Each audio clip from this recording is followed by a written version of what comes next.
Student, हमारा जो next topic है वो है नेचर ऑफ अर्लीस्ट ऑर्गेनिज्म।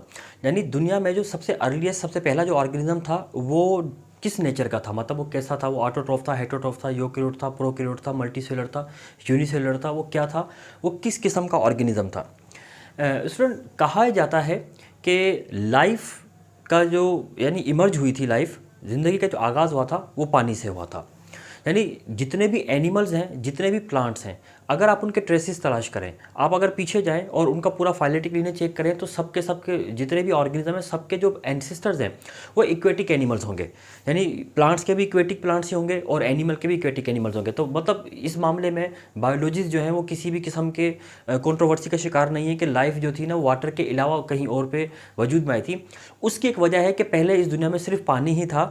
ये जो लैंड है, जो खुश्की है, ये बाद में अपेयर हुई, लेकिन लाइफ इससे पहले अपेयर हो चुकी थी। इसलिए इक्वेटिक फॉर्म ऑफ लाइफ जो थे वो फर्स्ट फॉर्म ऑफ लाइफ था।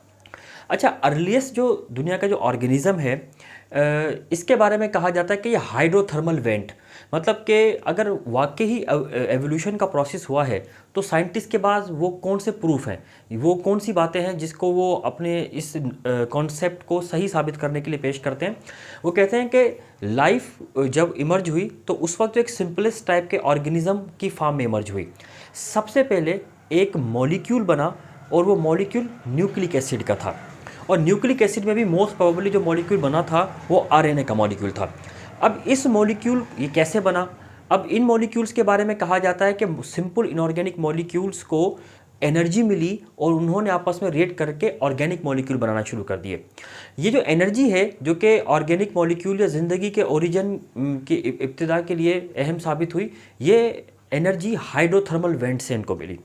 हाइड्रोथर्मल वेंट मतलब यूँ समझ लें गर्म पानी के चश्मे, समंदर की तह से भी गर्म पानी के चश्मे उबल रहे होते हैं, क्योंकि जो समंदर के नीचे जो उसकी तह होती है, उसके ज़मीन के नीचे जाहिर सी बात है मैग्मा है, जो कि बिल्कुल हॉट वाटर गर्म एक चीज़ है, और वो जब उसकी वहाँ से हीट स्केप करती है तो पानी को बॉयल करना शुरू कर देती है। इसके बारे में कहा जाता है कि ये हाइड्रोथर्मल वेंट्स थे जहाँ से ज़िंदगी का आगाज़ हुआ। अब ये एनर्जी प्रोवाइड हुई और इस एनर्जी की वजह से मॉलिक्यूल्स का रिएक्शन हुआ, और मॉलिक्यूल के रिएक्शन की वजह से एक आरएनए का मॉलिक्यूल इवॉल्व हुआ। फिर इस आरएनए के मॉलिक्यूल ने इंटरेक्ट किया दूसरे मॉलिक्यूल के साथ और इसके ऊपर एक कवरिंग डेवलप होना शुरू हुई, और इस तरीके से एक प्रोकैरियोटिक टाइप का ऑर्गेनिज्म वजूद में आ गया। प्रोकैरियोटिक ऑर्गेनिज्म मतलब आजकल जो आर्की बैक्टीरिया जैसे मौजूद हैं, इस टाइप का ऑर्गेनिज्म। स्टूडेंट, आर्की बैक्टीरिया और बैक्टीरिया के अंदर भी बहुत सारे फिजियोलॉजिकल मॉर्फोलॉजिकल डिफरेंसेस हैं।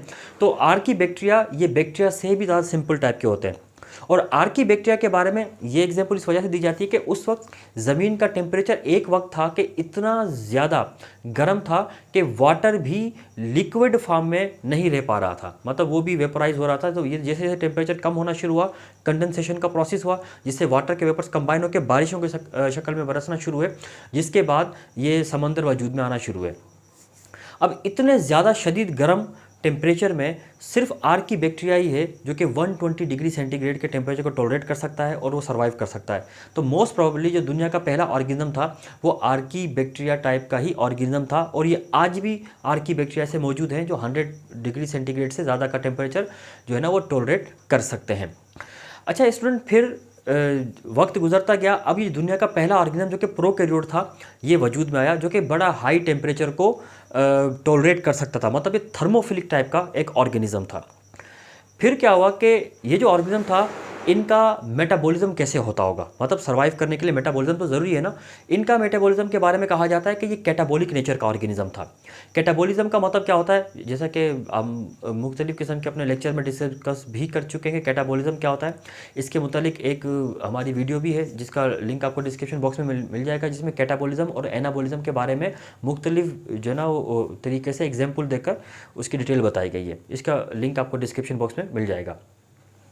अब ये कैटाबॉलिक नेचर का था, लेकिन वक्त गुजरने के साथ जैसे जैसे इन्वायरमेंटल कंडीशन चेंज होना शुरू हुई और अवेलेबिलिटी ऑफ मॉलिक्यूल कम होना शुरू हुई, तो फिर उसके बाद इन ऑर्गेनिजम्स के अंदर एनाबॉलिक न्यूट्रिशन का प्रोसेस स्टार्ट होना शुरू हो गया।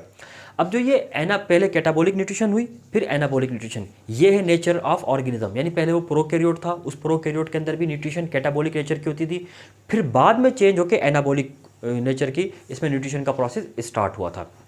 अच्छा स्टूडेंट, फिर ये ऑर्गेनिज्म रिप्रोड्यूस कैसे करते थे? इनमें एसेक्सुअल रिप्रोडक्शन का प्रोसेस होता था, यानी इनमें जो रिप्रोडक्शन होती थी वो एसेक्सुअल होती थी। ये फिशन टाइप के प्रोसेस के ज़रिए से डिवाइड होते थे और डिवाइड होने के बाद अपनी पॉपुलेशन में इजाफा करते थे।